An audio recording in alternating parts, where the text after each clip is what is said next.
Now, most of you know the story of the man who had two sons. I talked about it last weekend. I've referred to it here today. But what's important is the way that this story ends, because you find the object of the story at its end. And it's how that when the younger lost son comes home and is welcomed by his father, his elder brother, who had stayed home, who had done the right things, who had been morally upright, who had slaved for his father, who hadn't squandered his life, the elder son is angry at the reception that the younger son receives. It becomes quite clear as you read the parable of the lost sons in context with the rest of Luke 15 that the message of Jesus is a message to religious people. The message of Jesus is a message to elder sons. The message of Jesus is a message that's asking the religious people, the morally upright, the insiders, to let their hearts be broken by the things that breaks the heart of God. God's heart is broken because of His kids who are far from home. You know, one of the things that we may talk about in upcoming weeks is what's missing from the parable of the prodigal. See, in the parable of the 99 sheep and the one who was lost, someone went searching for the lost sheep. In the parable of the 10 coins and one was lost, this lady turned her house upside down looking for the lost coin. But nobody went looking for the prodigal. Who was it who should have looked for the prodigal?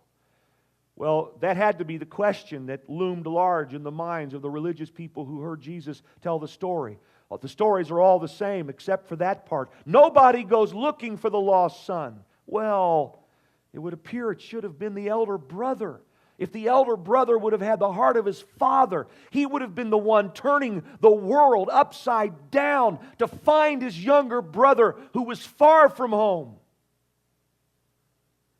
It'll remind you of Cain's reply to God in the very beginning. Am I my brother's keeper?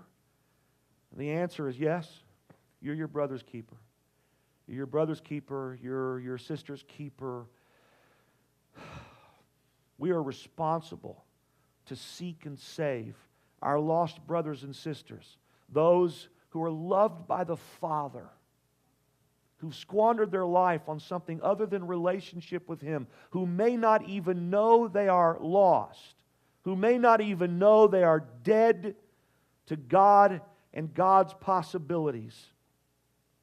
The elder brother didn't feel what the father felt. Now, the elder brother probably wasn't a bad guy. He just was going about his normal business. There was no state of crisis about his brother being lost. He certainly didn't go out searching. And in fact, he probably was ticked off at his brother's behavior. And one can understand this. The elder brother is morally upright. He's trying to do all the right things. And all of a sudden, everything becomes about the younger brother who was lost and now is found. And you can imagine the elder brother, prior to the younger son coming home, saying essentially, if he wants to screw up his life, that's his business. I got work to do. I have a job. I'm trying to do the right thing. I'm trying to please my father. Mark Twain, by the way, said something I think that's a lot of things that are brilliant. But he said, some people are good in the worst sense of the word.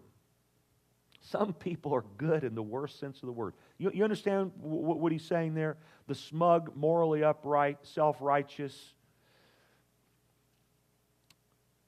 Folks like that, they're not bad people. They don't care about the same things that the Father cares about. And sadly enough, this is true especially of way too many religious people. The fact is that churches are full of elder brothers who have no state of crisis, no state of joining with Jesus in His mission in their mind, no sense of urgency about finding people who are lost.